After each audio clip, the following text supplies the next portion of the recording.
Alabama is in trouble. And I mean big trouble. Why do I say that? Because Alabama boosters are unhappy with Kalen DeBoer. This recently came out. According to reports, boosters are very concerned about the direction of the program at Alabama. Aubrey reported Wednesday that Alabama boosters have become extremely concerned about how things are happening under Kalen DeBoer after Alabama's 31-17 loss to the Crimson Tide.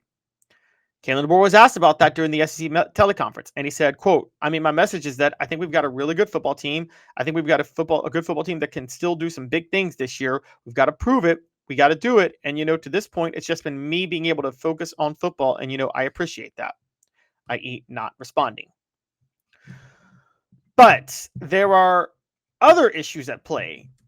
According to A.J. McCarron, Alabama has an NIL problem. A.J. McCarron was quoted recently saying, quote, you look at these other teams that have $40 to $50 million in Alabama in NIL. Alabama, and I know this for a fact, talking to multiple people in the program, Alabama has less than $20 million in their NIL. Now, where do I land with all this? A few points. First of all, I don't really believe a word of a lot of what A.J. McCarron says sometimes. I just want to point this out. I have no respect for the man. I've said that for a while. I think A.J. McCarron is one of the biggest divas to ever play football. And I've never, ever held him in high regard because there were a few things. One, when Alabama was winning the national title game years ago and A.J. McCarron and Barrett Jones had a tough snap, and A.J. McCarron decided to snap on Barrett Jones in front of everybody on national TV. That was just to show up Barrett Jones and to prop himself up. I had a really, really big problem with that, with what A.J. McCarron did. I thought it was disgusting, and it was him trying to put on a show. So I already have a gigantic problem with A.J. McCarron, the human, just for doing that. I know that's a little bit weird, but that bothered me. The next week, when Alabama lost to Auburn on the kick six, you didn't see A.J. McCarron walk off the field with the rest of his teammates. What did he do? He ran over to the sideline and hugged his grandmother and his mother and his girlfriend that Brent Musburger was so obsessed with at the time. And I'm like, again, for the cameras, walking to his girlfriend, for the cameras to see him hugging her, not wallowing in a loss with his teammates the way he should have been. I already had problems with that. Then after he leaves and Alabama loses their first game, I believe it was to Ole Miss that year, A.J. McCarron comes around and talks about how Alabama doesn't have leadership, basically implying because they don't have me, a game manager, by the way, that, that's why they're losing. I thought that was despicable what he did. So I say all that to say I find A.J. McCarron to be a liar. I don't like him. I have no regard for him whatsoever. I think he really tried to prop himself up as more crucial to Alabama's dynasty than he was, when, to quote Jerry Jones, 500 quarterbacks could have won a national championship, could have won 2 national championships with that team. Now that I've gone on my soapbox with A.J. McCarron, let me be a little bit fair here. I have a couple of connections to Alabama. For those who don't know, I've got family down there. And based on the culture and things that I have read, there is an understanding I have that, yes, Alabama is actually, and this is a very big point here, they are struggling right now getting money from boosters. I've told this story before, but I've said this for a while. Alabama boosters and people think way too highly of themselves as a program. They think, and they always have, by the way. They always have. If you go to Tuscaloosa, they think college football starts and ends down there, and it's so annoying to watch. It's so annoying to watch. They think everything revolves around them. And so in their minds, I'm not kidding you guys this, in their minds, you are lucky to grace the presence of Alabama football if you go play for them. They shouldn't have to shell out money for players. That's how many of the boosters feel. That's one of the reasons Nick Saban retired, by the way. He did that whole rant about Texas A&M buying players and took a shot at Deion. It wasn't about Texas A&M or Deion. That was solely about the fact that he was super frustrated that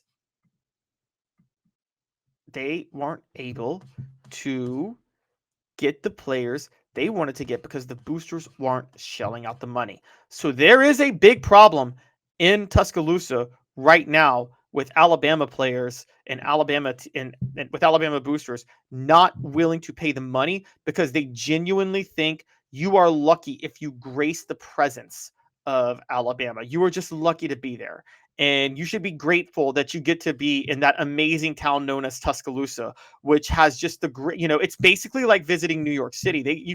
There's so much to do there. You can't do it all in one day because it's just such an amazing town with its mediocre Dreamland barbecue. Okay. So that's how they feel. And I'm going to go ahead and point and by the way, they feel that way. And they feel that what Nick Saban did should be accomplished by every coach down there. Also, these are real problems down there. And so I'm going to go ahead and say this, and this is my bank on it, by the way. And it's brought to you by Commercial Bank, member FDIC, Life Made Better. I'm still actually pretty big on Kalen DeBoer. I actually genuinely do believe in Kalen DeBoer, the head coach. I know you guys think I'm crazy, but I actually do believe in Kalen DeBoer, the head coach. However, my bank on it is this. Alabama will get derailed, and Kalen DeBoer will suffer and struggle because of unfair expectations that lead to just him suffering every time he loses, and boosters stupidly not ponying up the money he needs. That's bank on it. Commercial Bank is your neighborhood bank. What makes us different from other banks? We understand that every customer has unique opportunities, challenges, and financial concerns. We don't expect you to fit into the same box as the next person or business. Whether it's purchasing a home, saving for your child's future, or planning for your next vacation, we're with you every step of the way to navigate life's big decisions. Commercial Bank. Life made better. Bank on it. Boosters will cause problems for Alabama because of the unfair expectations of the fact that they don't think they need to shell out money. Now, if they took a step back and let the culture be the culture and didn't think they were amazing, I have to point out that I think Alabama would still be good. I still believe in Kalen DeBoer. I think he's a good coach, guys. I thought the issue last year was he had Jalen Milroe, a quarterback who wasn't fit to run his offense, but he started Jalen Milroe to keep the team together. And just doing that alone and going 9-4 was impressive. And I really thought Ty Simpson would be the answer for Alabama this year. Starting to think Ty Simpson doesn't process well in Tennessee. We're talking about Tennessee was flexed by two quarterbacks, by the way, at different times. Nihu Amaliava, who transferred from them, and Ty Simpson, who they tried to land but ended up going to Alabama. Tennessee's lucky they didn't land that they don't have either of them this year. Ty Simpson looks like a slow processor. You just can't predict that until you're in the game, and he just looks like he has issues. So because of that, I think one of the problems is he doesn't have his right quarterback still, and you couldn't really project with Ty Simpson until you got into the game. But I still think he's a very good coach. And I think that if he got his quarterback, he could be elite. I thought Greg Byrne did a good job hiring Kalen DeBoer, honestly. I think there is a lot of frustration from a lot of people about the state of the program. But don't forget this, guys. Don't forget this. It's not like the recruiting has suffered. Okay? Alabama has the fifth-ranked class coming in for next year. Still, that hasn't changed. They signed the third-ranked class in 2025. They got the talent. They got elite guys. They're bringing them in, okay? They're not getting number one classes every year that's lapping the field. That's not going to happen anymore. You're not going to get the Nick Saban type Alabama program where he literally his third team is a number one recruiting class. That's not possible this day and age in college football with the transfer portal and NIL. Your goal is to get top 5 and then be able to out-scheme and out-coach the people on that same level, have enough talent to beat anybody, and then be a good enough coach to do it. They're getting enough talent.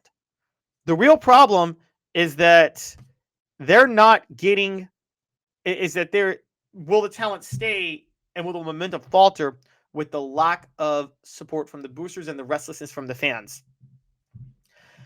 A lot of people like to act like Alabama is going to fall off hard, but Alabama is a victim of its own success in this way. The narrative surrounding Alabama between Bear Bryant and Nick Saban is that they were terrible, they were in the doldrums of society, and they didn't do anything they needed to do. Okay, fair enough. You can say that.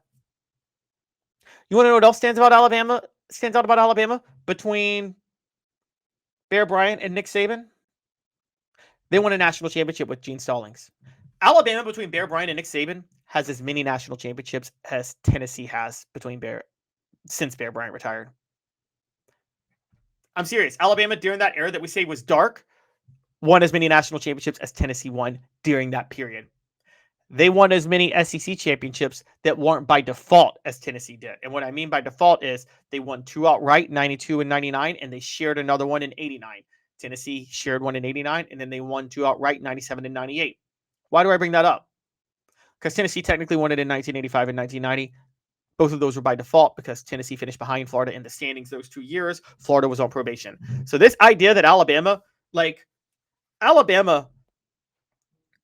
is faltering only because the expectations of what Saban and Bryant built are so insane.